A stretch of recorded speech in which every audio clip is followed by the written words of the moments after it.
El problema es que ya no tengo dinero y estoy solo en Asia. Los viajes con propósito es lo mejor que puedes hacer. Y dije, voy a recorrer Vietnam en moto. $300 una moto. Me costó $300 viajar por Vietnam por 3 meses en una moto. La primera experiencia fue meterme a una rotonda con 1000 motos. Y órale, me meto a la rotonda y ahí dando vueltas 5 minutos, güey. Que es que en Vietnam la gente asalta y te roba. Una de las personas más amigables que yo he conocido. Entro a Laos, se me derrapa la moto, me caigo de la moto y me pasó un camión por al lado mío. Te lo juro que vi mi vida pasar. Entonces, cuando llego a estas cascadas y de la nada mi mamá me manda: oye, ten mucho cuidado porque me acaba de llegar este mensaje al grupo de mis amigas que una sopa de murciélago y no sé qué. COVID. Yo estaba en Hanoi y de la nada todos vueltos locos corriendo, así parecía una película. Me dicen, hay una persona infectada en el hostal y nos van a encuarentenar a todos. Imagínate que esa rotonda era ese caos que estaba pasando en mi vida de no saber qué vas a hacer. Nunca va a haber un momento perfecto para salirte de esa rotonda. Salte. Y ¡fum! Me salí. Y es ahí donde empezó la verdadera aventura.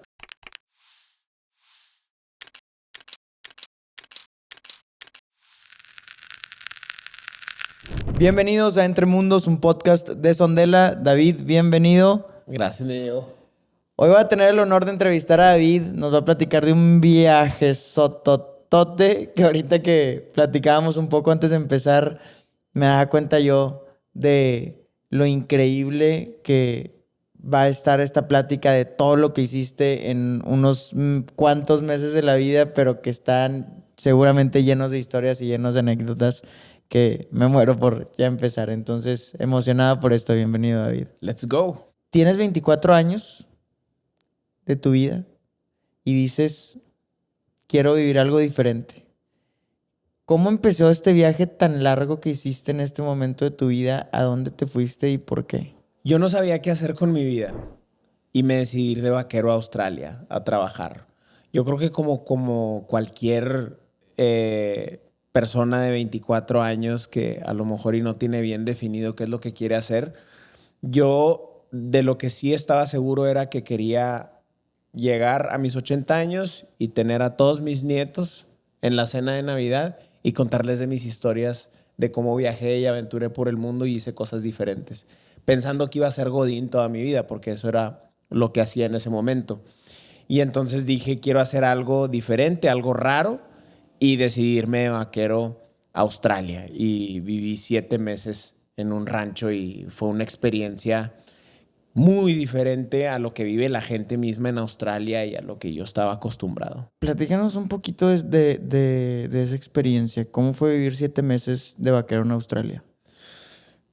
Fue muy difícil porque, a ver, de entrada, no sé si hayas escuchado a los australianos hablar en inglés, pero hablan bien raro, güey. Parece que es otro idioma. A ver cómo hablan. Hey, mate. G'day. Así te saludan. G'day, mate. Y tú de que, güey, ¿qué idioma me estás hablando? Sí. Entonces fue muy como complicado desde ese aspecto. Para empezar, yo llegué a Sydney y ni siquiera tenía mi boleto de avión que me iba a llevar a la parte del oeste de Australia. Como para que dimensiones un poquito, es más cerquita ir a Nueva Zelanda desde Sydney a donde yo volé en Australia. Australia es inmenso. Entonces imagínate que en Sydney estás como si fuera en Estados Unidos, en Miami, para que lo tomes en perspectiva. Y yo tenía que volar casi que a Seattle o a Portland, Oregon, Sí. casi pegado a Alaska, o sea, al noroeste. Y de ahí 2 horas hasta adentro, al desierto. Entonces desde Australia, la dueña del rancho me manda su teléfono, le marco comprando un SIM card y me contesta así como en australiano y le digo de que, hey, soy David de México. Y me dice, sí llegaste. Y me dijo, ¿cuántos días vas a estar en Sydney? Le dije, pues nada más en lo que me compres mi vuelo para llegar al rancho. Sí, yo te lo mando. Y esa misma noche me mandó un vuelo para 2 días después. Y llegué al rancho y fue una experiencia muy como transformadora porque para empezar decidí que no iba a tener internet. Por más que si hubiera internet, si compraba un chip, lo que yo quería era como desconectarme de todo y empezar a escucharme un poquito más yo adentro y ver qué era lo que yo quería hacer con mi vida. ¿Cómo sé si no quiero ser vaquero si nunca lo he intentado? Como que lo veía en las películas y decía, estaría chido, imagínate vivir un día en un rancho. Y Australia me llamaba mucho la atención. O sea, si me hubieras preguntado hace 5 o 6 años cuál es el país que más te mueres por conocer, Australia sería el número 1. Ahorita ya no es porque ya lo conocí, pero es de mis top 3 países. Entonces tenía mucho interés como por todo el tema de los canguros, la tierra roja, el outback, la cultura australiana. Y eran días muy pesados de levántate a las 5 de la mañana, terminas de trabajar a las 6 de la tarde. Eh, Literalmente, ahí le decíamos Bureau Clock, que en el rancho siempre tienes cosas que hacer, nunca Sí, el acabas. trabajo no se acaba. No acabas. Entonces llega un punto donde dice, ya se mete el sol y es Bureau Clock, y es, pues vamos a abrir unas cheves, y teníamos pues una fogata en donde nos preparábamos de cenar, calentábamos la carne ahí que nos mandaban de las mismas vacas que era del rancho, era una engorda. Y increíble, como que todas las noches era, yo dormía en un swag, ahí le llaman los australianos, que es como un sleeping bag a prueba de agua que ni siquiera le jalaban los zippers. Entonces no hubiera jalado lo a prueba de agua. Gracias a Dios nada más llovió una noche. Eso es muy seca esa parte de Australia.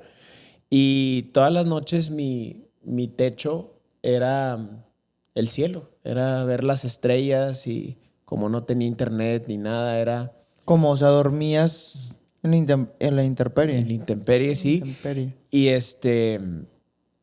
Y es algo porque el rancho es muy grande. Es un rancho que medía 260,000 hectáreas.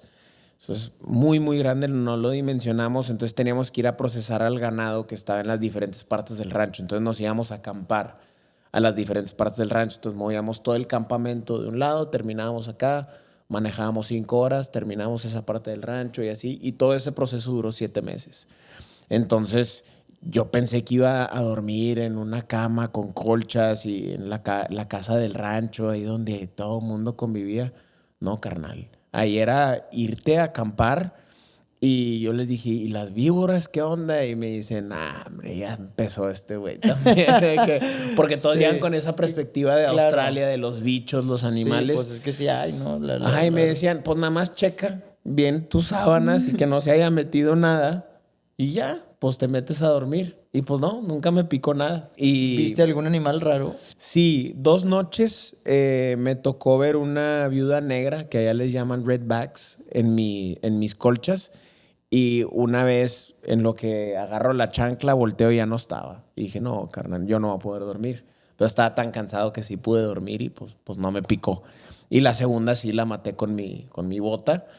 Me tocó ver víboras, me tocó ver la segunda víbora más peligrosa del mundo, que es la King Brown. Es una víbora, o sea, te muerde y ahí quedaste, te llamabas. Me tocó ver los Huntsman, que no hacen nada, pero que parecen tarántulas enormes. Dicen, no hace nada, se las puedes agarrar con la mano, pero pues agárrala a ver si quieres. Oye, David, y en estos 7 meses, ¿cuál crees que haya sido tu mayor aprendizaje? Mi mayor aprendizaje en estos 7 meses, yo creo que el ser, el ser responsable con mis cosas, y el ser responsable también con las cosas que compartes con los demás, y tratar las cosas que tienes alrededor tuyo como con respeto. Te voy a poner un ejemplo. La dueña del rancho nos ponía a lavar los carros casi casi que a diario. Pero te estoy hablando de que es un lugar en donde yo nunca he visto más tierra que en ese lugar.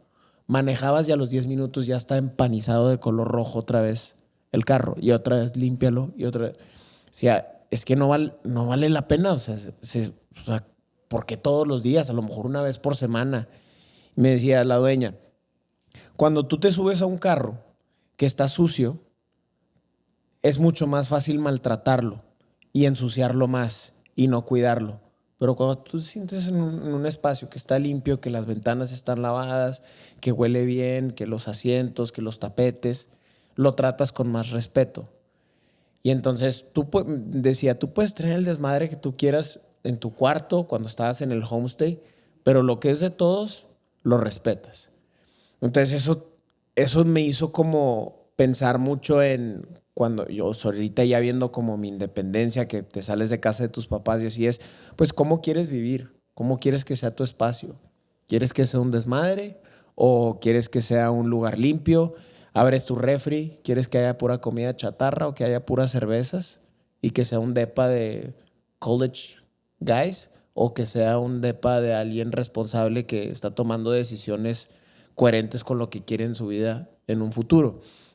Entonces, te haces todo ese tipo de preguntas y te hace ser mucho más responsable y más precavido también, porque como era un rancho, te digo, muy grande, muchas veces nos tocaba salir desde la mañana y no regresar al campamento o al homestay hasta la noche.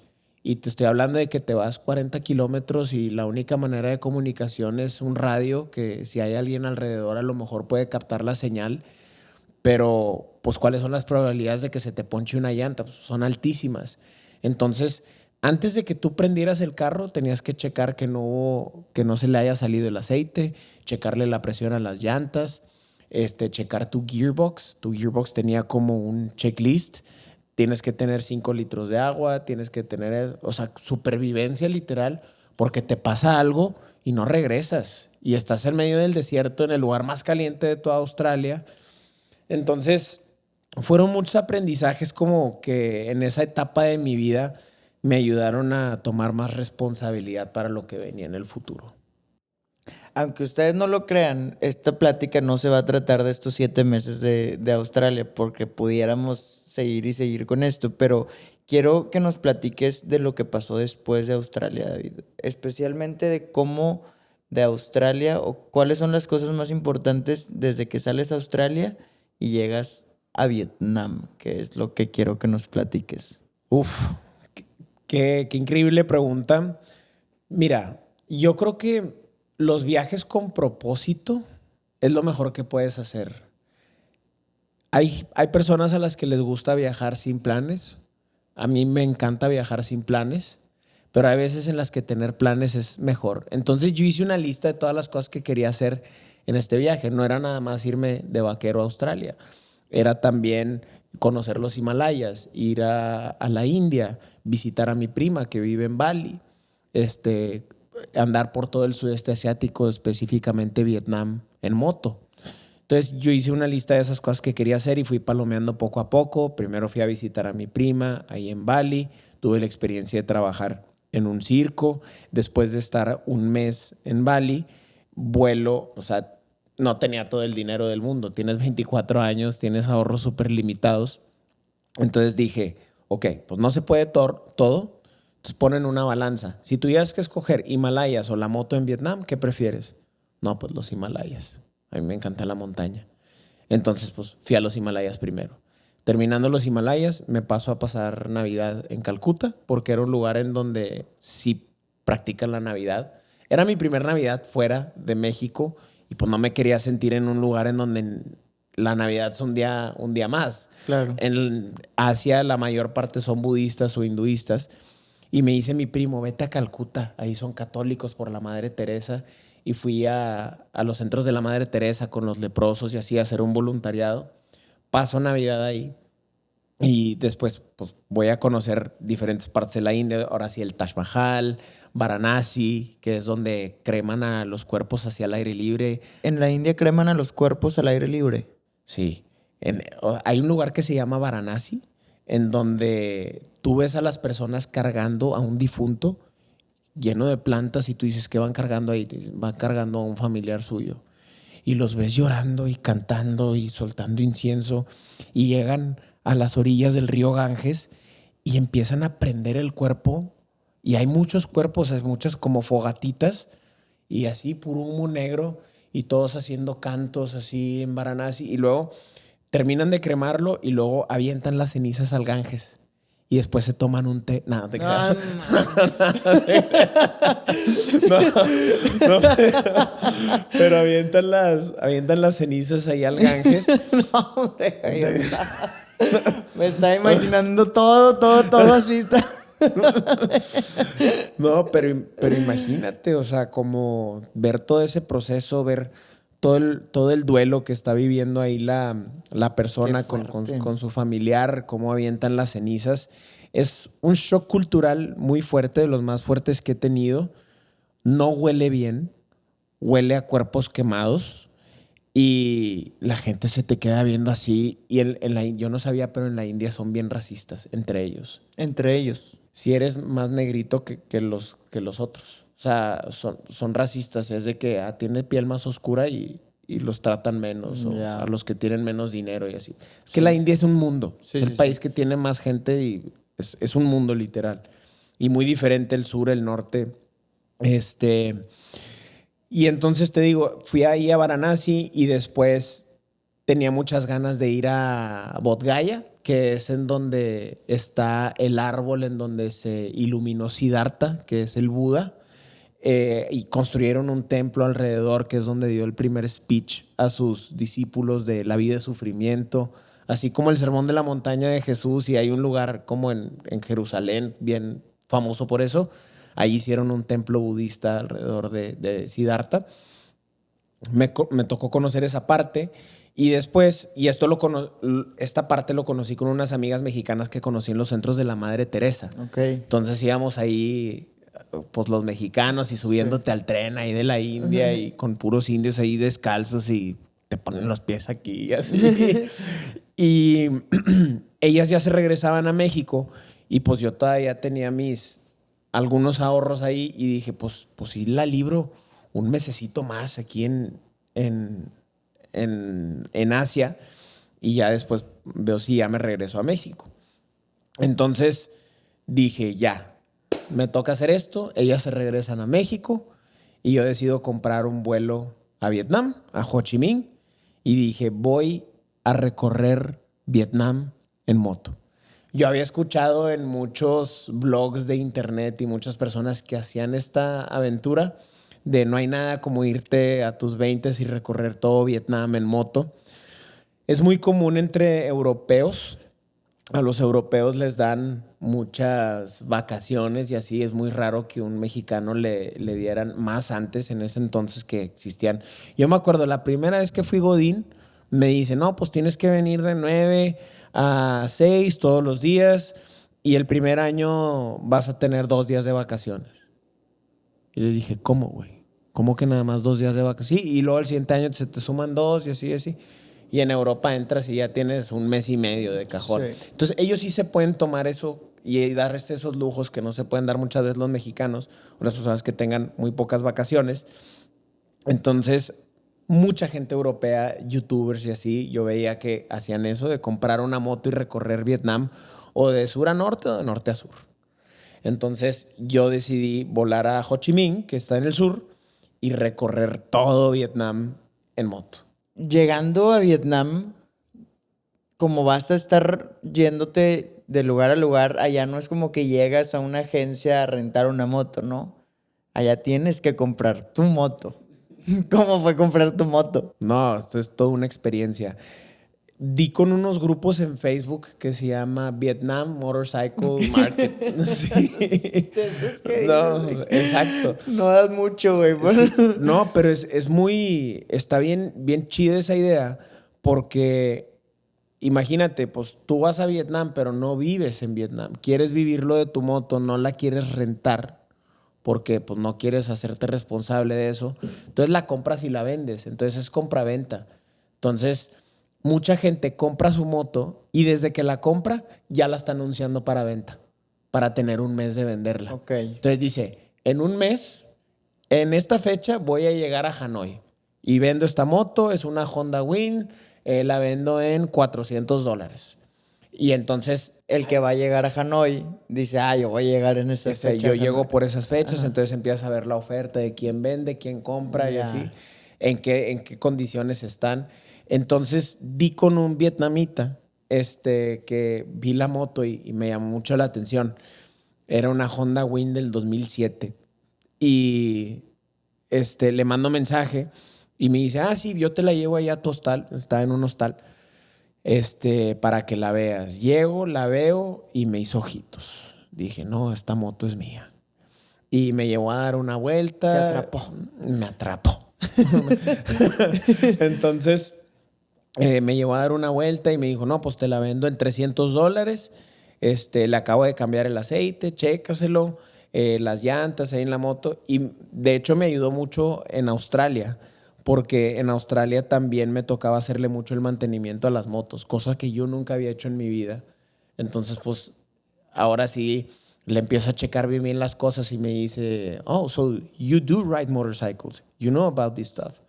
Y le dije que yes, I know. Yo sí sé lo que hago. Yo checándole el aceite y le dije, y el clutch, y a ver el cable y la llanta y así. Le dije, no, sí está en buenas condiciones. Va, se la compro. ¿Dieron una vuelta o no? Sí, dimos una vuelta. Espérate. Antes de dar la vuelta, le dije, pues déjame darle una vuelta. Y me dice, está bien, pero dame algo de valor. Y le digo, ¿cómo que algo de valor? Y me dice, sí, pues para que no te vayas en la moto, de que no te subas y nos vemos. Ya se lo han de haber aplicado. Sí, no. O él ya la aplicó, quién sabe. Oye, me subo a la moto y le digo, nos vemos y me voy. No te creas. Ya, pues le doy mi INE, le doy una vuelta a la moto, se la compro. Pues le doy una vuelta a la moto, le pago los $300, me la vendió. $300 una moto. Me costó $300 viajar por Vietnam por 3 meses en una moto. Ok, $300 una moto. ¿Y en qué condiciones estaba? O sea, si estaba bien, Sí te está- sirvió, Sí estaba bien, Ajá. pero ya después de los 60 kilómetros por hora ya empezaba a temblar un poquito. Ya decía, en el body shake acá. Y yo como iba con música de los 80. Y pasaba con los que iban corriendo y le pitaba el claxon. No te creas. Pero me entrega la moto y yo la tengo que ir a pimpear. Ok. Porque no es lo mismo. Esa moto él la usaba para la ciudad. O sea, no era un mochilero que hizo ese mismo viaje que yo hice, sino era un local que me estaba vendiendo esa moto que a lo mejor se la había comprado a algún mochilero. Pero pues yo tenía mi mochila. Entonces, pues tu mochila es tu casa cuando estás de mochilero y de nómada por el mundo. Y pues tienes todas tus cosas ahí, pues tu mochila tiene que ir contigo y no es como que la vas a tener puesta en la moto, qué cansado. Entonces fui a comprarle una extensión a la moto para poner la mochila. Fui a comprar unas cuerdas así, unos cinchos así como elásticos para amarrar la mochila. Y pues de ahí irme y me iba de pueblo en pueblo. Entonces, en la guía que yo había visto en YouTube, ya tenía más o menos como trazada la ruta. Voy, pimpeo la moto, le pongo le negocié al chavo, le dije que está bien 300, pero inclúyeme un casco. Fuimos a escoger el casco, me llevó a pimpear la moto, la soldamos, a comprar los cinchos estos que te digo. Y ya le mando mensaje a mi familia de que familia, ya tengo la moto. Y no, hombre, mi mamá bien preocupada, güey. Me dijo, no, ¿cómo que vas a andar en moto por Vietnam? Me dice, es de 4 llantas, ¿verdad? Y le digo, no, mamá, es de 2 llantas. Pero es perderle el miedo. Y fíjate que sí me dio mucho miedo. No te puedo explicar. Cuando yo iba saliendo de Ho Chi Minh, Ho Chi Minh antes era la capital de Vietnam, ahorita es Hanoi. Pero es una ciudad muy grande, con muchas motos. Hay más motos que carros. No me voy metiendo. O sea, la primera experiencia fue meterme a una rotonda con 1000 motos. No te estoy mintiendo que había 1000 motos dándole vuelta a una rotonda. Imagínate la rotonda más grande de la Ciudad de México con muchos carros. Imagínate, 1000 motos así dando vueltas. Y yo dije, es que ¿cómo voy a entrar? Y los carros pitándome. Como contexto para la gente en Vietnam, o sea, lo que pensemos de tráfico, Vietnam es peor que lo que te puedas imaginar. O sea, y justo lleno de motos. O sea, para cruzar la calle tienes que ir así como esos jueguitos de la ranita, güey, que vas midiendo de que ahí viene uno y deja un paso para atrás. Y así tienes que ir esquivando las motos porque hay demasiadas motos y no hay orden vial ni público. O sea, no. Es un caos. Y dije, pues tienes que venir por aquí. O sea, esta es la salida de esta ciudad. Entonces, ahí estoy como dudándole y los carros pitándome atrás de que por qué no avanzas y yo, pues si no sé si meterme. Total, me meto a la rotonda y órale, me meto a la rotonda y ahí dando vueltas 5 minutos, güey. ¿Cómo me salgo de aquí, güey? O sea, entonces dije, 1, 2, 3 y ya me salí y no me pasó nada. Y ahí entendí algo. Es un caos controlado. Es un caos que la gente entiende y tú eres parte de este caos. Simplemente, just ride. O sea, go with the flow. Y es bien impresionante. No sé si a ti te tocó cuando fuiste a Vietnam. Ves de todo tipo de cosas. Gente cargando todo, cualquier cosa que te puedas imaginar en una moto. Refris, ¿qué cosa? Refris. Una vez vi un búfalo arriba de una moto. O sea, un señor con una jaula como con 30 gallinas así en la moto.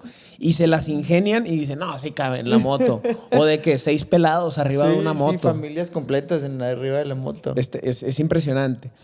Entonces, pues ya salgo de ahí y digo, esto es un caos como controlado. Yo soy parte de él. Y de ahí pues ya fui haciendo mi camino hacia el norte. Dije, pues en un mes llego a Hanoi.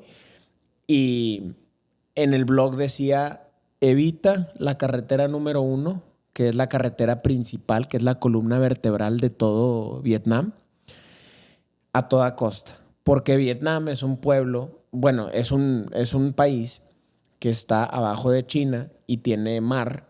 Y hay muchas cosas que se hacen en Vietnam. Entonces hay mucha importación y exportación de cosas. Entonces hay muchos camiones llenos de contenedores que te avientan el camión y no les importa si eres una moto y te llamabas, güey. Entonces evita esa carretera a toda costa, intenta irte por el countryside. Y eso es lo que yo hacía. Entonces Google Maps en ese entonces ya tenía esa opción de decirte de que la ruta más rápida o la ruta más segura. Entonces yo ponía la ruta más segura y esa te aventaba por toda la montañita, por los caminitos, los ríos, las cascadas. Entonces yo ponía en Google Maps, yo decía, oye, pues ya sé que quiero llegar a Dalat, por ejemplo, que es mi siguiente destino, que es donde están los cafetales y así, es una ciudad muy bonita. Pues son 80 kilómetros desde aquí. Voy a hacer estos 80 kilómetros en todo este día. Pero pues hay paradas y hay cascadas que quieres conocer antes. Y en el blog decía, no te puede faltar pararte en este viewpoint, que es un mirador bien bonito, o en estos arrozales. Y luego cuando vas manejando y yo veía que le salía humito hacia una casa, yo decía, pues ya es hora de botanear. Y les decía, oye, te compro una sopa, el pho, así se llama. Y así en que entre Google Translate y me decían, no, sí, de que está bien, tú siéntate aquí. Y me preparaban la sopa y le decía, ¿cuánto es? Y me dicen, no es nada, de que nosotros te invitamos. Y ahí como rompí con esa idea que yo decía de que es que en Vietnam la gente asalta y te roba y son asiáticos y no sabes cómo te van a tratar. Son de las personas más amigables que yo he conocido. Te sonríen, te preguntan, son curiosos, te preguntan de qué nacionalidad eres, te hacen preguntas de tu país. Y de mis mejores momentos que tuve en ese viaje en moto era las cosas que no venían en el blog que yo venía siguiendo en internet. Cosas que despertaban mi curiosidad por decir que iba manejando por esos caminitos y llegaba a la casa de los locales y les decía que si me preparaban una sopa, ellos comían conmigo. Una vez me dijeron de que, oye, no te ves cansado, no te quieres echar una siesta. Y tenían una hamaca. Y ahí me dormí 1 hora así en su hamaca y me despertaron y me tenían un té preparado y no me cobraron nada.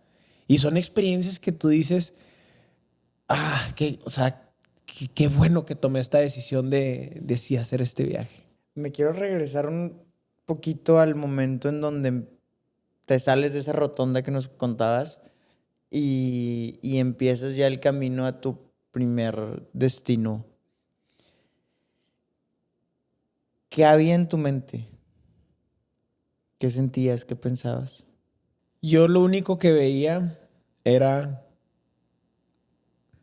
mis dos manos sosteniendo el manubrio y sin saber qué era lo que significaba Sondela o tenerlo tan presente, decir, estoy viviendo un sueño. O sea, lo hiciste realidad. O sea, ve dónde tienes tus manos. Voltea a ver hacia enfrente.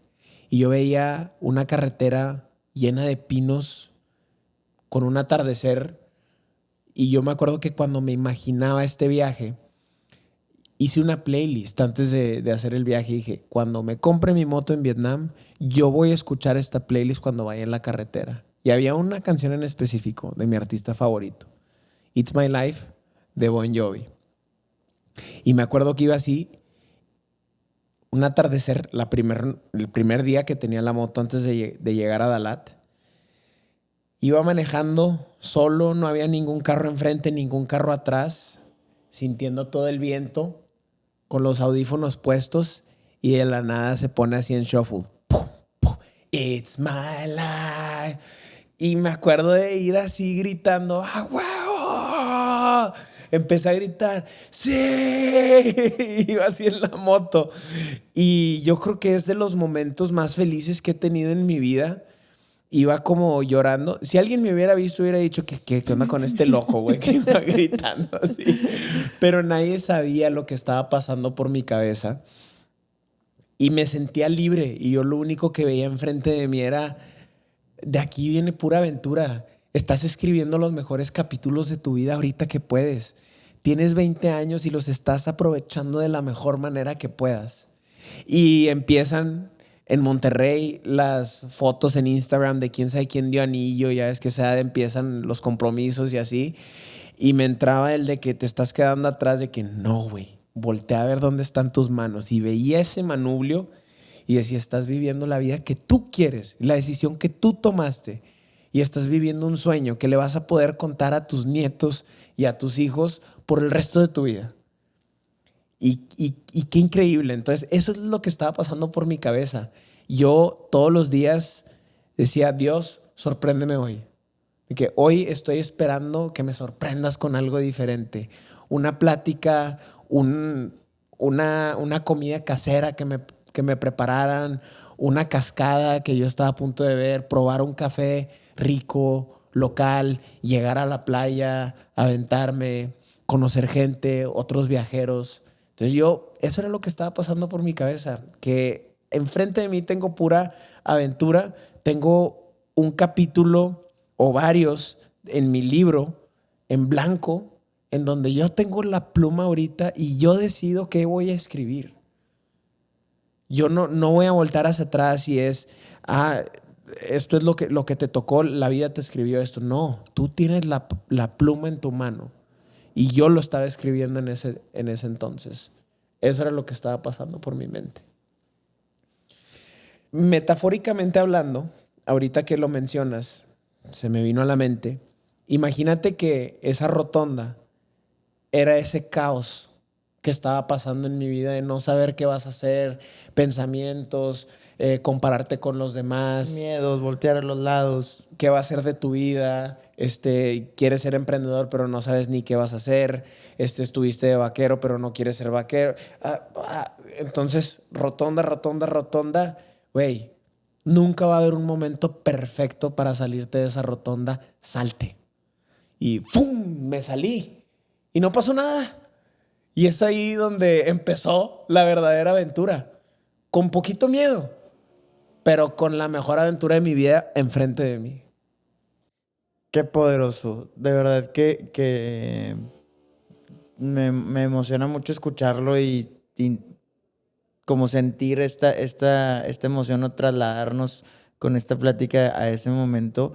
Y creo que, más que creo yo, te quiero preguntar a ti, ¿qué le dirías a la gente que está en esa rotonda? ¿Qué le dirías a la gente que está en el momento de su vida donde no sabe a dónde ir, donde no sabe qué hacer, donde no se atreve, donde está volteando a ver a los demás, donde está perdido? ¿Qué le dirías para ayudarlo a que se atreva a buscar esa salida? Le diría que voltea a su alrededor y vea que hay más motos, que no es la única, de que todos, o si no es que todos, muchos, hemos estado ahí y que no está padre y que una rotonda no nada más tiene una salida, tiene varias. Y si no era esa salida, puedes regresar a la rotonda. Hay retorno. Puedes regresarte y volver a dar vueltas y a ver en qué otra salida te sales. Que salir te da miedo, que lo entiendo. A mí también me dio miedo salirme de ahí. Pero una vez que salgas, vienen puras cosas buenas. Porque lo malo es quedarte todo el tiempo dando vueltas en esa rotonda. Entonces puede dar miedo, pero que te dé más miedo quedarte ahí, en esa rotonda, dando vueltas toda tu vida. Porque te quedas. Si no tomas esa decisión, si no hay ese momento de decisión de decir voy a cambiar mi rumbo, voy a cambiar mi historia, voy a ser yo el quien agarre la pluma y escriba esto, te quedas dando vueltas y se pasa la vida. Y luego cuando entras a estos, o sea, cuando te atreves y cuando entras a este espacio contigo mismo de esa euforia, felicidad, lágrimas de alegría, de emoción, de todo, de estar ya ahí, cuando estás en esos momentos de tu vida de saber qué es lo que estás viviendo, lo que te toca a ti, no todos tienen que ser en una moto, en una carretera de Vietnam, pero cuando la gente llega a ese momento donde se conecta con lo que realmente su alma está buscando, te pasa que una familia de Vietnam te abre las puertas y te dice, duérmete una siesta, te doy esto, ¿con qué te ayudo? Te empiezan a pasar ese tipo de cosas. Y es algo muy intangible o es algo que suena como si fuera irreal cuando lo escuchas, pero es real. O sea, tú lo has vivido. Esta historia es una prueba de eso, de que cuando tú te pones en ese camino, las cosas te empiezan a salir, el universo y la vida te empieza a decir, aquí está esto, te ayudo con esto, también con este reto, pero tienes la fuerza para sacarlo. Entonces se te empieza a acomodar, ¿no? Y qué fregón que empezaste tu camino de recorrer Vietnam en moto con esa energía, porque estoy seguro que todo lo que vino después fue en esa vibración, en esa apertura de recibir lo que te tocaba a ti, lo que era para ti.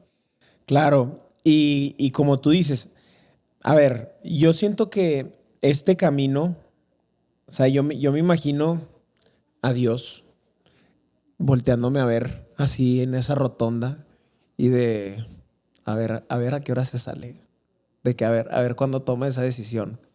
Y el hecho de salirme, me lo imagino mucho, mucho más emocionado de lo que yo podría imaginar de decirme, güey, este camino en el que te estás saliendo de esta rotonda, no sabes cómo te lo voy a llenar de bendiciones. No sabes lo que viene después de esto. O sea, esto es solo el inicio. Te voy a poner gente que te va a ayudar tanto en tu camino. Te voy a ir mandando señales, te voy a ir mandando ideas, te voy a ir mandando retos también. Y esos retos es para que aprendas a confiar más en mí y para que aprendas a confiar también en ti. Porque sí, el primer día que llegué, yo tenía que cruzar un parque nacional y yo salí tarde de Ho Chi Minh y estaba cerrado el parque y no tenía dónde dormir, no podía pasar. O sea, ya eran los últimos 5 kilómetros del parque para llegar al pueblito donde duerme la gente. Y antes del parque era un pueblo de 30 casas. Pedí posada y una persona me prestó un colchón y me dijo, ¿te puedes dormir aquí? En mi sala. Una familia, ¿verdad? No era un random. Y ahí me dormí. Entonces, ¿qué pasó ahí? ¿Qué vas a hacer? ¿Te vas a quedar llorando? ¿O te vas aquí o te vas a regresar a Ho Chi Minh de noche resuelve. ¿Qué tienes alrededor tuyo? Pregúntales en las casas. "Ah, no, es que no hablan en español, no hablan ni siquiera en inglés". Ahí tienes el Google Translate. Y ahí con Google Translate les decía de que, oye, estaba cerrado el Parque Nacional, me puedo quedar aquí, te pago algo. Y hasta que resuelves y te das cuenta de tus capacidades, porque Dios te puso a prueba, la vida te puso a prueba en ese entonces, esto era una lección que quería que tuvieras. Y qué bueno que fue en el primer día, porque dije, ok, puedo. Si ya me pasó esto, lo que venga ahorita después, voy a poder. Entonces, sé más cuidadoso, investiga bien, pero siento que fue perfecto que haya sucedido eso para darme cuenta de ese tipo de cosas. Y muchos otros retos en donde te caes de la moto o de repente se te calienta y empieza a oler a quemado y no hay ningún taller alrededor, si se acerca alguien a ayudarte. Entonces es un camino que tú dices que no es nada más, es más, es, está lleno de bendiciones, pero muchas veces esas bendiciones están disfrazadas. Están disfrazadas y es como si vinieran en una envoltura no tan bonita, que tú lo tienes que desenvolver para ver qué hay allá adentro. Pero lo tienes que desenvolver, te tienes que dar cuenta, te tienes que perder, tienes que caerte de la moto, se te tiene que echar a perder, se te tiene que calentar, tienes que aprender a confiar en mí. Hola, queríamos hacer esta pausa súper rápido para invitarte a que te suscribas a nuestro canal. Esto nos ayudaría muchísimo a seguir trayendo más historias a este podcast y de manera más seguida. Sin más, continuamos. Qué poderoso esto, o sea, es el aprender a confiar en Dios, en las circunstancias, en lo que esté pasando en la vida y decir, me atrevo y le doy la bienvenida y me atrevo a abrir estas envolturas de lo que venga para descubrir qué hay en cada uno. Y luego, ¿cómo se vio? ¿Cuánto tiempo duró el road trip? ¿Cómo se vio? ¿Cómo se vieron esos siguientes días, esas siguientes semanas? ¿Qué hacías? ¿Estabas más tiempo en la moto? ¿Te parabas más en lugares? ¿Conocías gente? ¿Había otra gente haciéndolo contigo? Mira, cuando tú planees en tu futuro, planea con lápiz, porque tienes que estar dispuesto a darle unos borrones ahí por si no funcionó o por si no era el plan. Entonces, yo lo que pensé que iba a durar un mes, duró 3 meses. El tema es que yo cuando llegué al aeropuerto, compré una visa de un mes. Dije, pues nada más voy a estar un mes, está perfecto el itinerario. Cuando vas en avión, tú no vas a conocer lo que ves en carro, porque vas en el aire. Cuando vas en carro, no conoces lo mismo que cuando vas en moto, porque en la moto te puedes meter al caminito, a la montaña, al río. Lo vives todo en 4D, todo lo hueles, lo escuchas, lo sientes. Y por algo me gusta correr a todos los lugares a los que voy, porque en moto no vives lo que ves caminando o corriendo. Pero no me voy a meter al tema de correr ahorita en las ciudades, que sí lo hacía en diferentes lugares a los que iba de que voy a echar un trotecito. Pero yo pensé que iba a durar un mes este viaje y ya que estás arriba de la moto, quieres estar en cada pueblito, en cada caminito, en cada cascada, te quieres quedar a lo mejor, oye, llegaste a la playa, porque Vietnam es como un chorizo. Entonces, el mismo día que tú estás en la montaña, ese mismo día puedes llegar a la playa. Ok. Manejando unas 4 horas. Entonces, ese mismo día de Dalat, por ejemplo, que bajé a la playa, pues empiezas en chamarra y llegas casi que sin camisa porque ya estás en la playa. Y me acuerdo que tuve una de las conversaciones más como iluminadas con otro motociclista, porque de Dalat a esa playa que se llama Nha Trang es el tramo más bonito. Decía en el blog de que prepara tu cámara o tu GoPro porque este es el tramo más bonito y mucha gente lo hace. Nada más este tramo porque es hermosa la carretera, empiezas en la montaña, en los arrozales y vas a terminar en la playa. Y hay muchas películas que se han grabado ahí porque pasa el tren por al lado del mar y es una toma bien bonita. Entonces empiezo a ver más motos y me paro a tomarme un café y se para así un señor así como de 60 años, alto, europeo, de ojo borrado. Buen porte. De pelo blanco. Eso es con los chamarras esas de moto. Yo iba en jeans y una hoodie, güey. O sea, así yo iba mochilero. Este güey tenía sus coderas, rodilleras y dije, no, pero me falta gear. A lo mejor te pones nervioso, güey. Tus botas hasta acá arriba y así. Y la moto, una motaza. No, unas motos de esas de las que van de lado y la rodilla y rosa con el suelo. Sí. El Valentino Rossi. Así, haz de cuenta, güey. Y intimidante su moto. Y la prendías y sonaba como un avión. Y así, y van bien rápido en esas motos. Y le digo, nice ride. Like your motorbike. Y me dice, yours is better. La tuya está mejor. Le digo, ¿de qué estás hablando, güey? Ve tu moto. Te voy a invitar a un café. Entonces me dice, ¿cómo tomas el café? No importa, aquí te lo sirven como quieren. Ya nos sirven el café con la lechera y como siempre lo sirven en Vietnam. Y nos estábamos tomando un café. Y le dije, muchas gracias. Yo la verdad no ando con mucho presupuesto y muchas gracias por invitarme al café. Y me invitó a la comida también. Y me dice de que, el dinero solo es papel, que be my guest. Y ya, pues nos echamos el cafecito, comimos. Y entre una parte de esa conversación me dice que es que tu moto es mejor, está mejor lo que tú estás haciendo. Digo, ¿por qué? Y me dice, porque mi moto va muy rápido. Yo puedo ir muy rápido en mi moto, o sea, se presta, te gana la adrenalina. Y yo voy a 80 miles per hour, a 100 kilómetros por hora, 120 kilómetros por hora. Tu moto nada más te da 60. Y no seas tan gacho, güey. No sí llega a 75. Pero temblando, pero llega.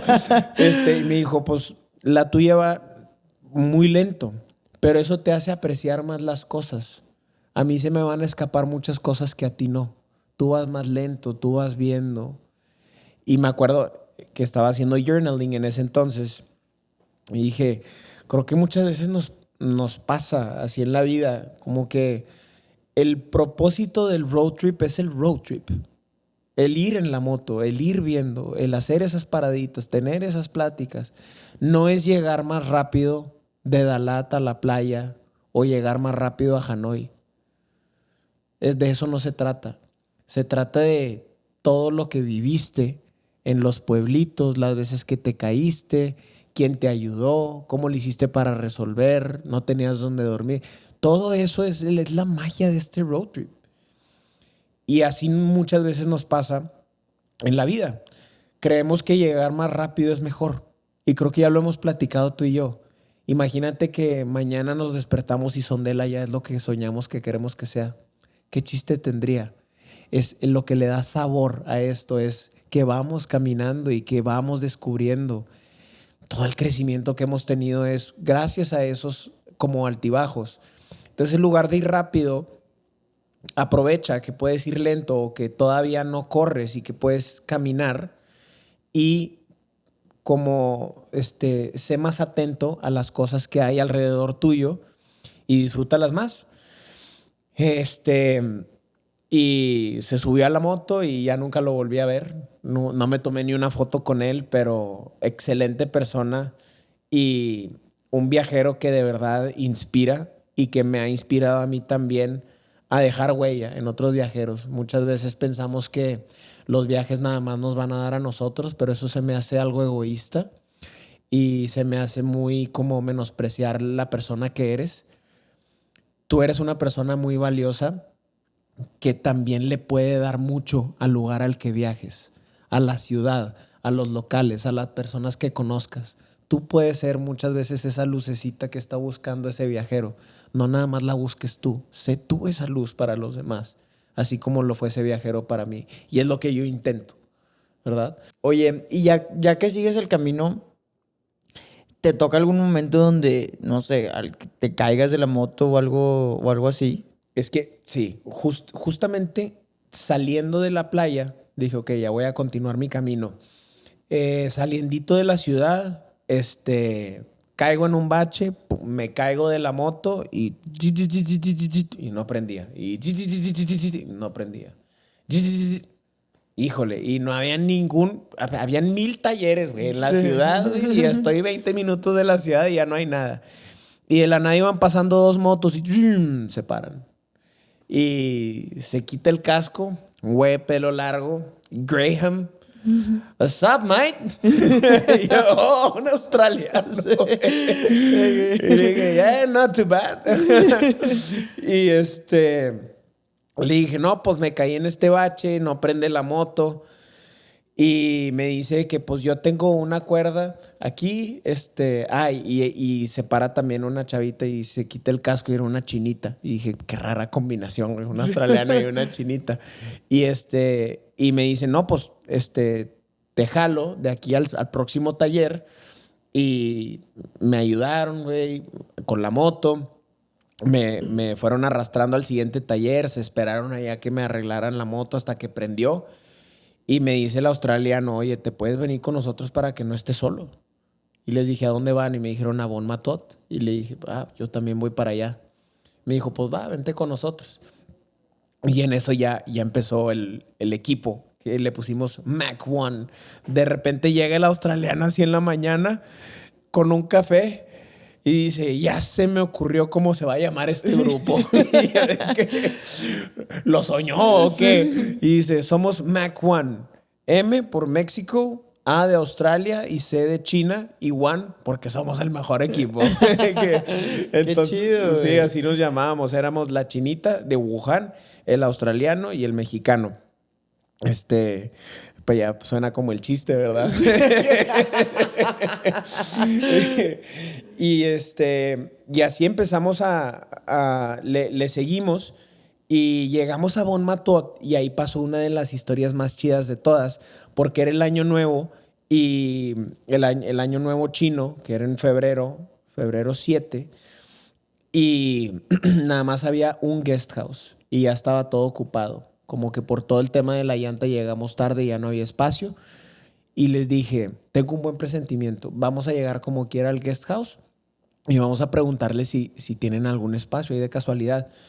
Y ya nos dice la chavita de que hoy dicen mis papás que pues no hay espacio, pero los queremos invitar a cenar para que se queden. Fue que, bueno, vamos a quedarnos a cenar. Llegamos al guest house, era una casa. Haz de cuenta que tu casa la pones en Hostel World, la pones como guest house y gente empieza a llegar. Y ellos hicieron eso porque los papás querían que sus hijos aprendieran a hablar en inglés. Ok. Y muchos extranjeros llegan. Entonces dijo, ¿cómo puedo hacerle? Voy a traer a los turistas a mi casa, los voy a invitar a cenar y que mis hijas hablen en inglés con ellos. Bien inteligente el papá. El papá no hablaba nada en inglés y las chavitas sí hablaban muy bien en inglés. Sigo hablando con ellas en Facebook. A veces me likean cosas y así. Qué chido. Y cenando, estábamos pues celebrando, echando las cervecillas y así. Y decía el papá, Happy New Year. Y te daba una cerveza nueva en lugar de Happy New Year. Y había mucha gente ahí, habían unos polacos, unos franceses, estábamos nosotros. Y ya después de la cena, dice la chavita, oye, mi papá está preocupado y no quiere que se vayan. Ellos van a dormir en el garage. Ya prepararon su tendido y los van a dejar a ustedes dormir en su cuarto. ¿Qué haces? ¿Qué le dices? O sea, así te abren las puertas. Así son de buenas personas. Y como dices, cuando estás alineado con esas cosas buenas, se te van presentando. Y una noche, lo que iba a ser una noche se convirtió en 3 noches y nos llevaba a los cafetales de su amigo y nos invitaba a tomar cervezas y ahí comíamos con ellos en la casa y nos llevaba a su ranchito y así, a que viéramos sus 3 vacas que tenía. Era una familia humilde. De las mejores experiencias. Y de ahí yo le digo a Graham y a Jupiter, que es la chinita y el australiano, que yo ya me tenía que salir a Laos porque mi visa ya iba a acabar. O sea, no iba ni a la mitad de Vietnam y ya se iba a acabar el mes. Entonces dije, tengo que salir para poder renovar la visa y ahora sí la pido por 3 meses una vez que salga. Entonces me voy a salir a Laos tantito. Salgo a Laos Ya tú solo. solo. ¿Ahí te separaste? Ahí me separé de ellos. Solo.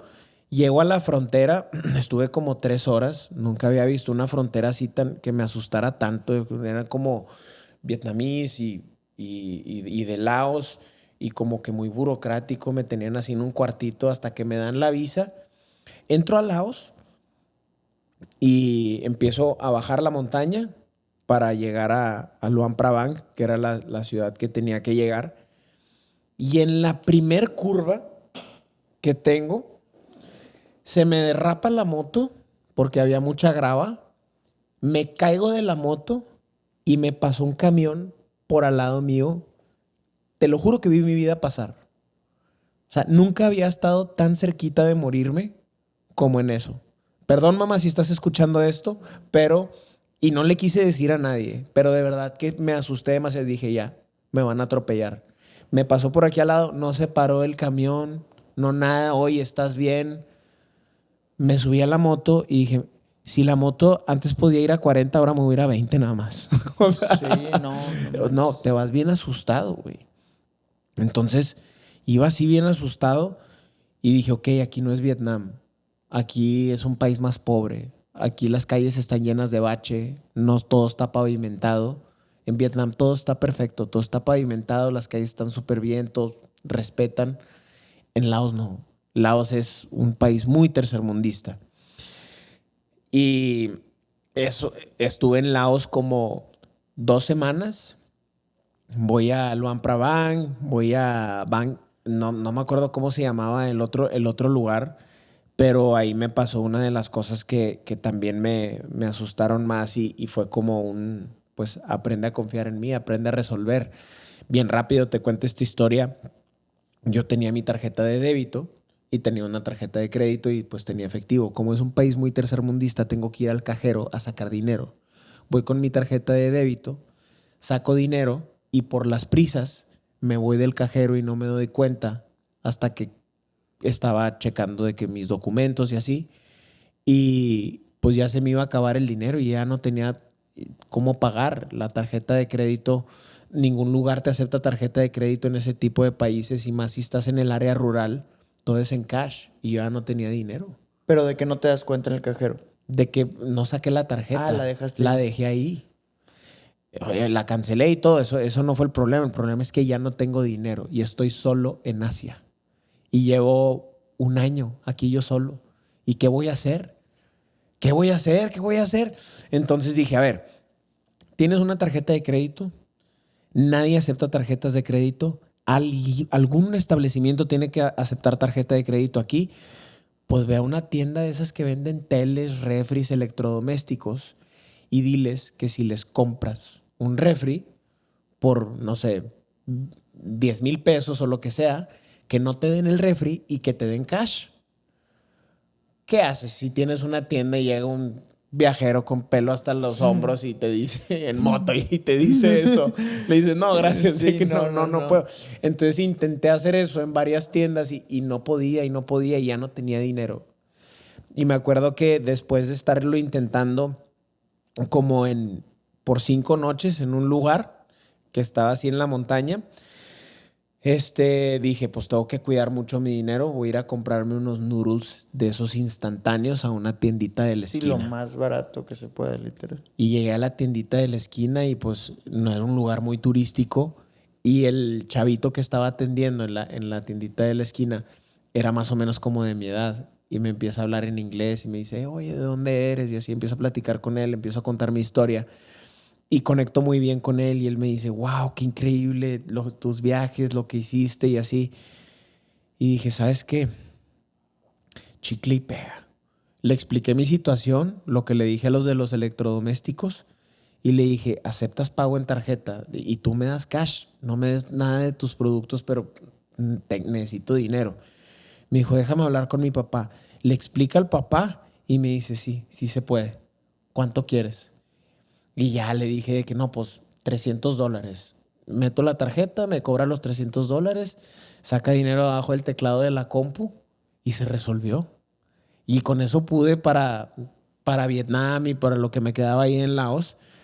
Pero qué increíble, ¿no? Cómo lo que tanto anhelas que suceda y esos que la gente puede llamar milagros pasan cuando haces las paces con que está bien si no pasa. Cuando haces las paces y dices, sé que voy a estar bien. Todo en mi camino ha estado bien, no me vas a dejar solo ahorita. Es otra de esas lecciones. Y también aprender a hablar, a pedir, a decir cuando realmente necesitas ayuda. No depender de eso todo, o sea, no construir tu vida dependiendo de eso, pero cuando estás en un momento donde realmente necesitas la ayuda de alguien más, es importante que lo tengamos en mente, que se vale, porque hay gente que le da miedo, que no le gusta, o que sí, pero se vale que nos ayudemos. Vivimos en un mundo lleno de personas y como personas tenemos esa capacidad de, así como tú a veces puedes ayudar, de decir, hoy me toca recibir ayuda. Esa recibir ayuda es acepto la cama que me estás prestando para dormir, acepto la cerveza que me estás regalando, acepto el favor que me estás haciendo. Entonces también tener eso presente. Y si esa ayuda se presentó en mi momento más oscuro en Laos, en medio de la nada, en un país tercermundista donde hablan otro idioma que no te entienden, ¿cuáles son las probabilidades de que sí venga esa ayuda que te da tanto miedo pedir con gente cercana? Exacto. Sí. Bajas de Laos. Me imagino que ya no querías saber nada de Laos. Nada. Ya entendí por qué me dices que no te encanta Laos. Sí. ¿De dónde viene todo? Sí. De que siempre me preguntan de que ¿a cuál país no regresarías? A Laos. Yo creo que hay gente que ni sabe que Laos era un país, pero... Sí, está al lado de Vietnam. Ahí se lo vamos a poner en el mapa. Regresas de Laos, entonces, y regresas a Vietnam. Regreso a Vietnam por la misma frontera donde pasé y ahora sí con 3 meses de visa. Y me acuerdo de otro momento de felicidad, de como si estuvieras llegando a tu viaje favorito, a tu destino favorito. Imagínate que te pasa, por ejemplo, a ti que te encanta Tanzania, Ajá. ese tramito del aeropuerto a Arusha o de Arusha al Serengeti, lo que sientes de, ay, ya estoy aquí otra vez en mi lugar favorito. Sí. Lo mismo sentí cuando llegué a Vietnam.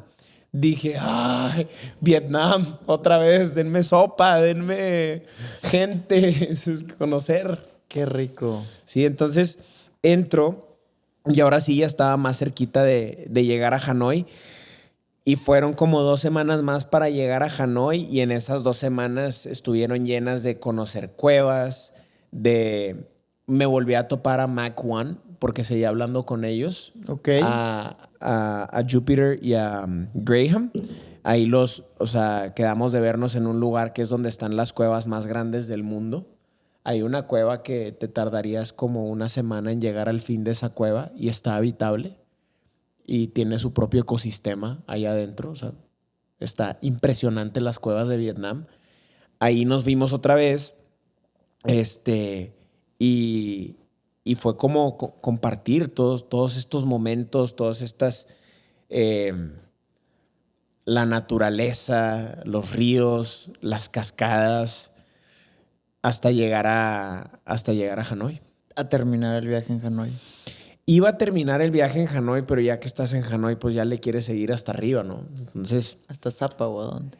Yo quería llegar a Sapa. Para los que no sepan, Sapa es la montaña más alta del sudeste asiático. Está como a 4,000 metros sobre el nivel del mar. No está tan alto. Con arrozales también, ¿no? Sí, pero son los arrozales y es la montaña y es muy bonita esa zona también para andar en moto. De hecho, el norte es más bonito que el sur en la moto.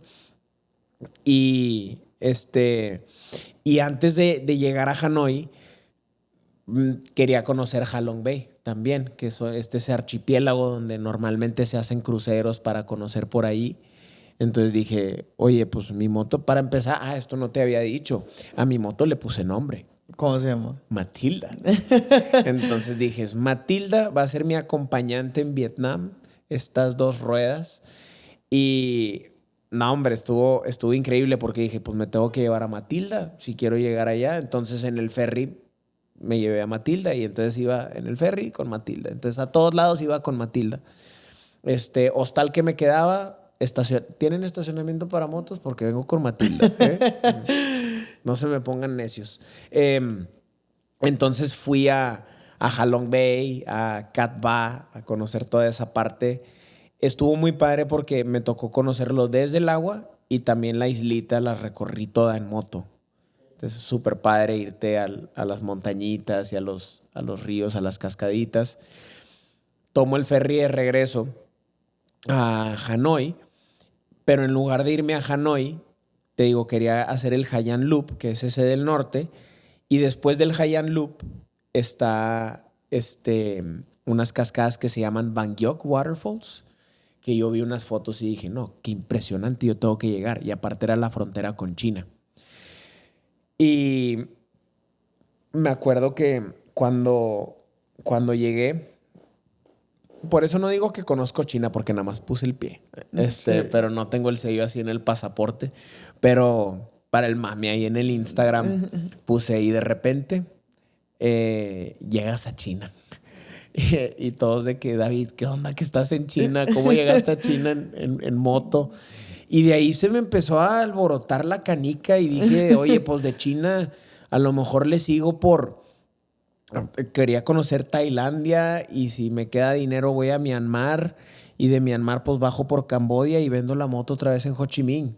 Yo no tenía ni idea que eso me iba a tomar 4 meses. Ya no tenía dinero, por más que sea muy barato. Sí. Y estaba yo creo que en promedio gastando 200 pesos al día. O sea, súper, súper barato entre comida, gasolina para Matilda, en hospedaje, en los hostales, cerveza de 4 pesos, por el amor de Dios. Sí. Llegas sin las sillitas así de que... Y te sirven cheve y por 4 pesos mexicanos, literal. Entonces, cuando llego a estas cascadas, subo ahí la location de que China, Bangkok Waterfalls, y de la nada mi mamá me manda un mensaje por WhatsApp. Y me dice, oye, ten mucho cuidado porque me acaba de llegar este mensaje al grupo de mis amigas, que una sopa de murciélago y no sé qué, el COVID. Y nos podríamos pasar todo un podcast hablando de que el COVID, que no duró, no era una sopa de murciélago, que sí era de verdad, y ahí empezó todo el caos. Empieza todo el caos y te cae la noticia. Tú, me imagino, pues ya te habías terminado casi todo tu presupuesto. Faltaba comprar el vuelo de regreso a México, ¿no? Me imagino. Sí, yo tenía 20,000 pesos mexicanos guardados. Así que son que $1,000 más o menos. Ajá, que no iba a tocar para mi vuelo de regreso, porque no quería hacer de que, mamá, papá, me ayudan, ya no tengo dinero. Aparte de que no estaban Sí. las posibilidades de ayudarme, de que dije, eso nadie lo toca. Oye, y empieza el caos, digo, para no extendernos tanto, pero empieza el caos. ¿Y qué pasa contigo? ¿Qué haces? ¿Que cierran la frontera? ¿Te encierran en Vietnam? Fue algo bien interesante porque cuando regreso a Hanoi me vuelvo a topar con Jupiter y Graham. Y como te dije, Jupiter es de Wuhan. Wuhan. Y no nada más el COVID nació en China, sino nació en Wuhan. Entonces, cuando llegábamos a los hostales, le cerraban la puerta bien gacho y aventaban el pasaporte y decían, no, salte, salte. Y ella pues se sentía mucho y pues llorando y así. Nos decía, ustedes quédense aquí de que yo veo dónde. Y fue, no te vamos a dejar sola. Estamos juntos aquí en equipo y si no te aceptan a ti, no aceptan a nadie. Y fue bien, bien bonito vivir la pandemia con una persona de Wuhan, bien diferente. Y en un país abajo de China, como que ver dónde nació todo y cómo la trataban a ella. Y también a nosotros, porque no sé si te acuerdas que los primeros infectados fue un avión de Wuhan a Italia, que se infectaron muchos italianos. Entonces te ven que no eres asiático, entonces no saben si eres italiano, español, mexicano, sudamericano, no saben de dónde eres, nada más te ven que no eres asiático y es de que no, los europeos traen el virus, entonces no te dejaban quedarte en los hostales, en nada, te empiezan a cerrar las puertas ya después de como 2, 3 semanas del virus. Y fue de que, ok, esto ya se está volviendo un caos.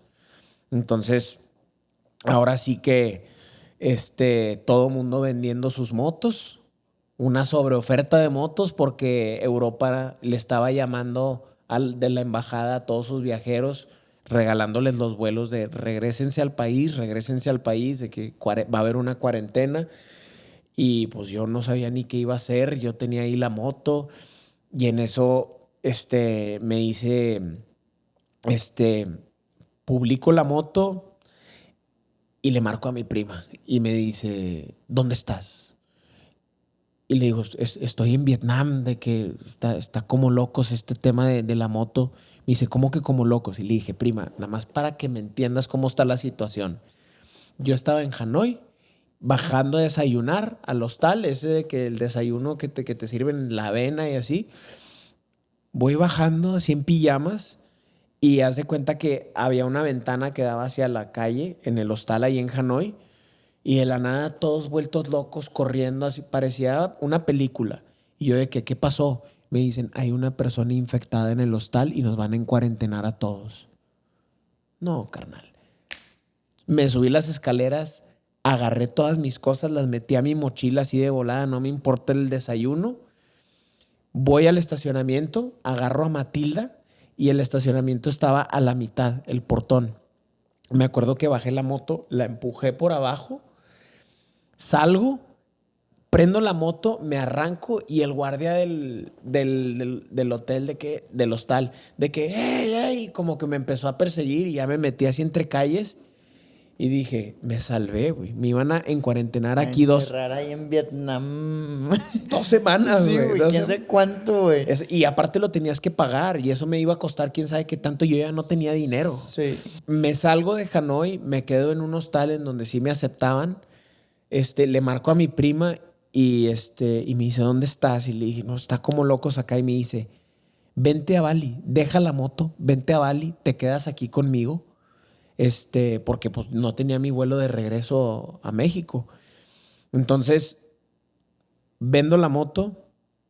Es una gran historia cómo vendí la moto. La vendí 6 horas antes de irme al aeropuerto de noche. Me mandaron un mensaje por Facebook. Fui a entregarla. Se estaba cayendo el cielo. No me importa, iba así. Y no era seguro si me la iba a comprar o no. Le dio la vuelta el chavo. Me pagó los $300 a lo que la compré. Los mismos $300 la vendí. Con eso me ayudó para pagar mi vuelo a Bali. Vuelo a Bali. ¡Pum! Nadie entra, nadie sale. 5 meses. Y me tocó vivir la pandemia en Bali. Y esa es otra historia. Esa es otra historia de otro podcast.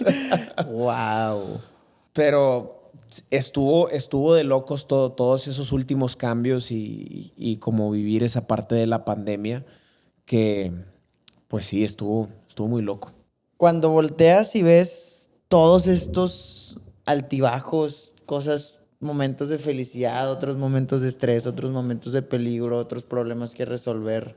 Hoy que lo volteas a ver desde el punto en donde estás, desde cómo piensas hoy,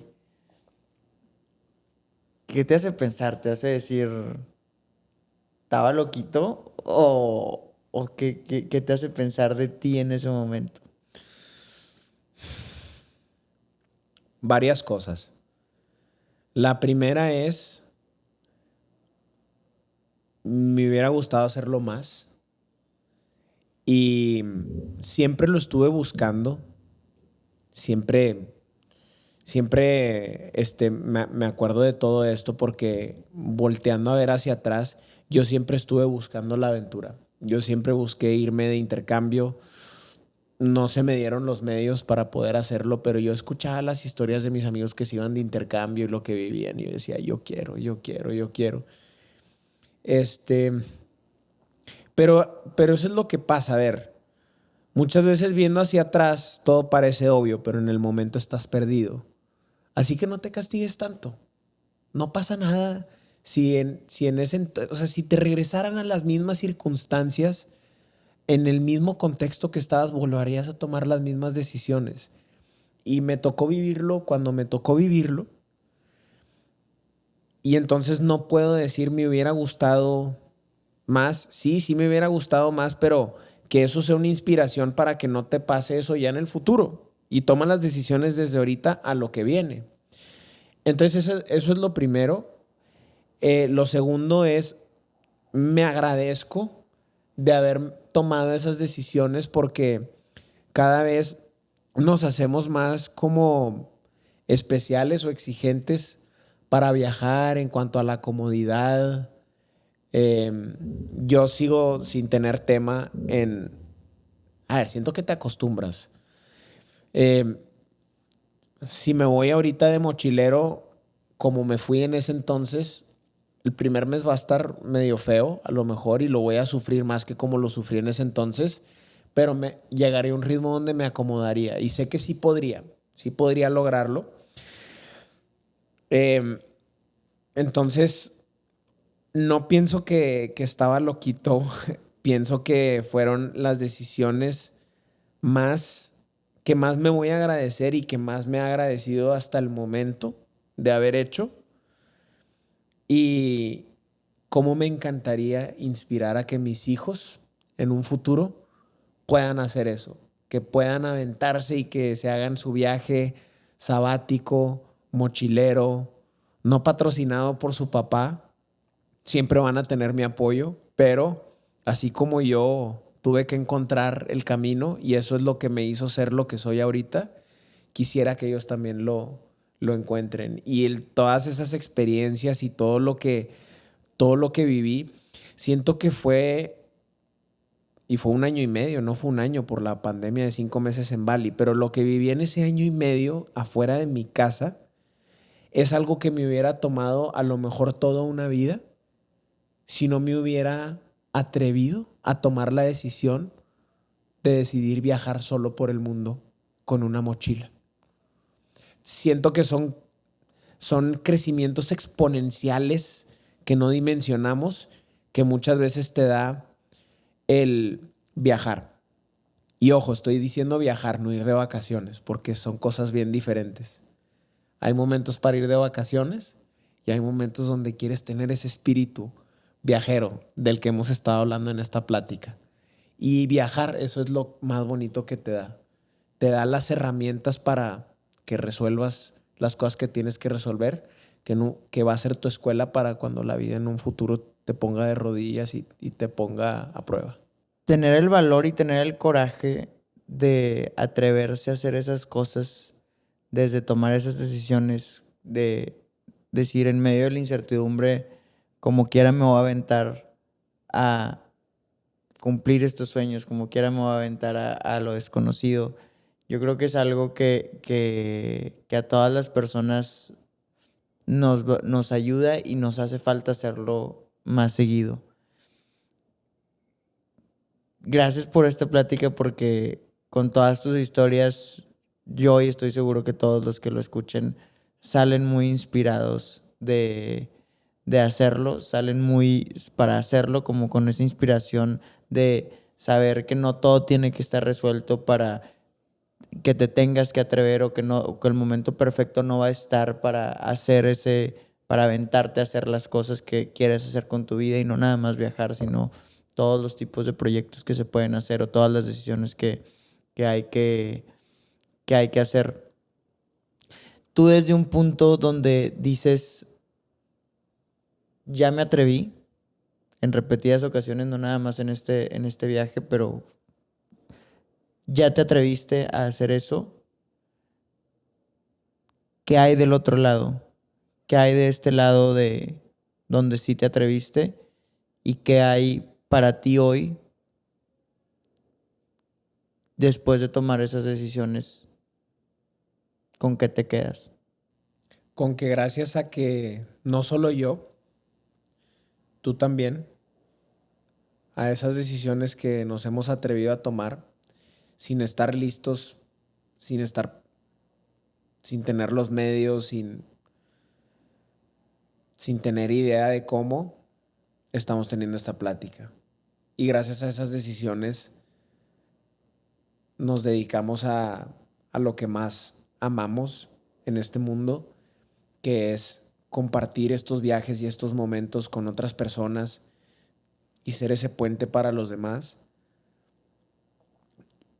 yo no dimensionaba que el querer como compartir esto con los demás iba a llegar a una tan grande escala, pero son esas cosas que te digo de regreso al Dios viéndome ahí en esa rotonda y diciéndome, salte, no va a pasar nada, aquí estoy, de que salte. No tienes idea, no te pasa por la cabeza el camino que estás a punto de emprender.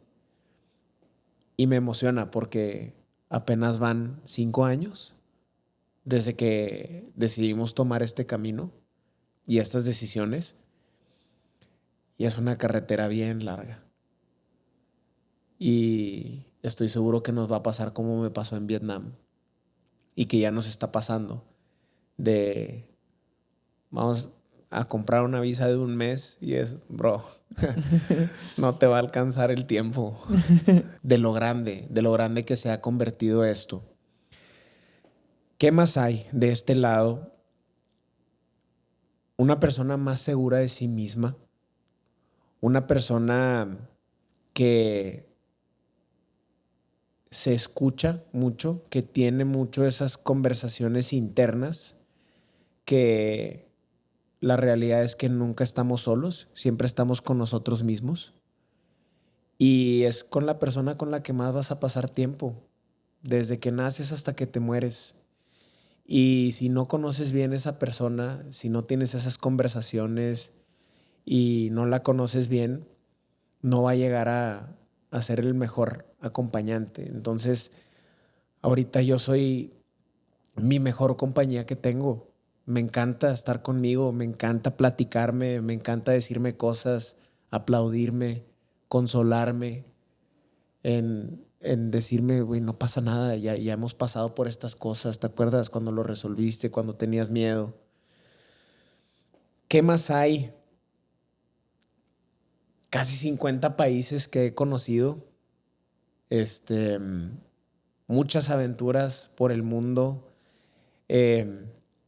más ganas y más hambre de conocer. Hay más humildad también, porque entre más, es una paradoja, entre más conoces, más te das cuenta que no conoces.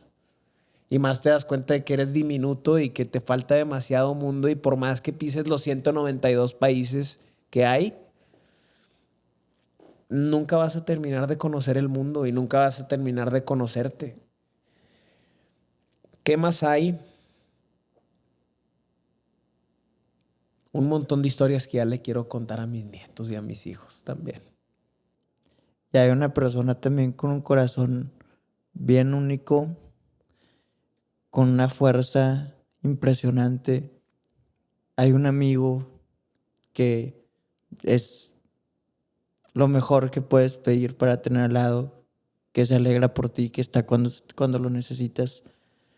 Hay una gran persona de la que yo estoy súper agradecido de tenerla en mi vida como mi mejor amigo, como mi socio. Te admiro mucho y estoy muy orgulloso de la persona que eres y de todo este camino que has recorrido tú. Y estoy seguro que Dios, viéndonos a los dos, te estaba viendo a ti haciendo tus cosas y me estaba viendo a mí haciendo mis cosas, y él pensando que estos güeyes ni idea de lo que se viene para ellos juntos.